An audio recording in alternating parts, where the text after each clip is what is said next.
සාර්ථක මිනිස්සු හිතන විදිහ වෙනස්. එයාලා මේ ගමනේ අමාරු දවස් පහු කරද්දී එයාලට දැනෙන අමාරු හැඟීම ගැන නෙවෙයි හිතන්නේ. මේ ක්‍රියාවලිය අවසානයේ දවසක Tamanට කොහොම හැඟීමක් දැනේද කියලයි එයාලා හිතන්නේ. දැනට මේ අමාරු දේ කරන්නේ කොහොමද කියලා දන්නේ නැතත් ඔබ කොහොම හරි ඒක කරන්නයි යන්නේ කියන සිතුවිල්ලයි වැදගත්. ඉතින් අද ඇක්ෂන් එක ගන්න.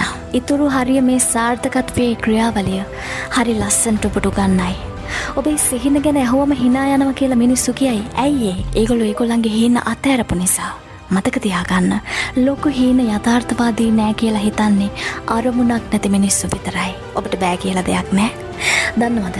ලෝකේ ලොකුම සතුට තියෙන්නේ මිනිස්සු බෑ කියපු දේවල් ලස්සනට කරලා පෙන්නන්ති. ඔබ පැරදිලා මුල්ලකට වැටිලා ඉන්න කෙනෙක් නම් මේ දැන් ඉඳන් ඔබේ කම්බැක් ස්ටෝරි එක ලියන්න පටන් ගන්න. ඔබේ නියමම අනාගත ඔබව අතාරින්න ලෑස්ති වෙන්න එපා. මේක ලේසි වෙයි කියලා හිතන්නත් එපා. මොකද මේක එහෙම නෑ. දෙවියනේ ස්තුතියි මට ලේසි පාරක් පෙන්නුවට කියලා කියපු එක සාර්ථක මිනිහෙක්වත් මේ ලෝකේ නෑ.